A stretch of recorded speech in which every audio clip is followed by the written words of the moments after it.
నా గురించి తెలిసి కూడా నా కూతురు అవమానిస్తావా? మేనర్స్ లేకుండా బిహేవ్ చేసింది, బుద్ధి చెప్పాను. అయితే ఏంటి? ఏం చేసింది? కాళ్లతో పేడని తొక్కి స్కూల్ పిల్లల కోసం కుడుతున్న బట్టల మీద బర్రెలా పొరలాడింది. భరతనాట్యాన్ని ఎగతాళి చేస్తూ నానా చిందులేసింది. కొత్త బట్టలంటే లక్ష్మీదేవి పిల్లల బట్టలు తొడుక్కొని దేవుని ముందు నిలబడి వాళ్ళకి సరస్వతీ కటాక్షం లభించాలని దండం పెట్టుకుంటారు.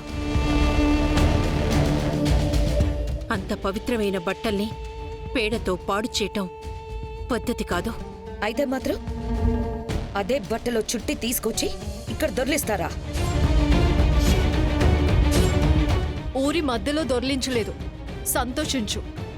అదే జరిగితే నిన్నక్కడే ఊరేసేదాన్ని. ఏంటి అనగా ఎందుకు అరుస్తున్నావు?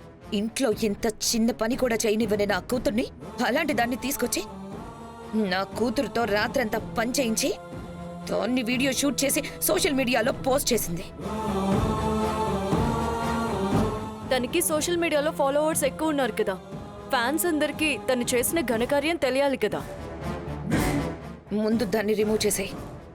No way.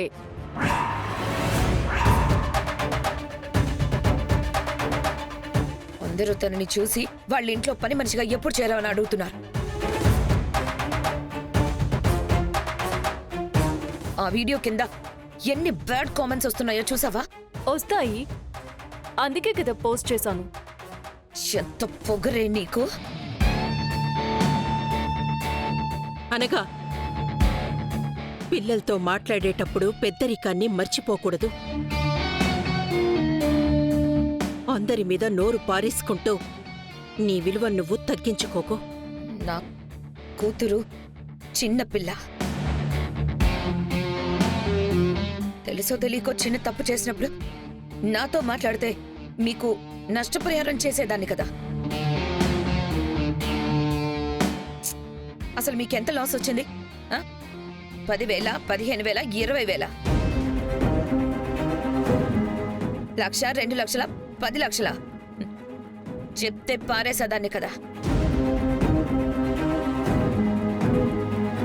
అమ్మా, డబ్బులు అలా పారేసుకోకూడదమ్మా. లక్ష్మీదేవిని గౌరవించకపోతే ఏదో ఒక రోజు ఆ లక్ష్మీదేవి మనల్ని బెచ్చమెత్తుకునేలా చేస్తుంది. అది గుర్తుపెట్టుకో. అందుకే ఉన్నప్పుడే జాగ్రత్తగా పెట్టుకోవాలంటారు పెద్దలు. Shut up. నాతో మాట్లాడే అర్హత నీకు లేదు.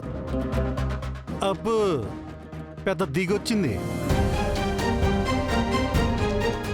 డబ్బుతో నోళ్లు మూయించాలని చూస్తున్నావే గాని కూతురు దారి తప్పిపోతుంది, విద్యతో పాటు విలువలు కూడా నేర్పించాలని అనిపించట్లేదా? దానికి ఏం నేర్పించాలో ఏం నేర్పించకూడదో నాకు బాగా తెలుసు. మీరు చెప్తే తెలుసుకునే స్థాయిలో నేను లేను.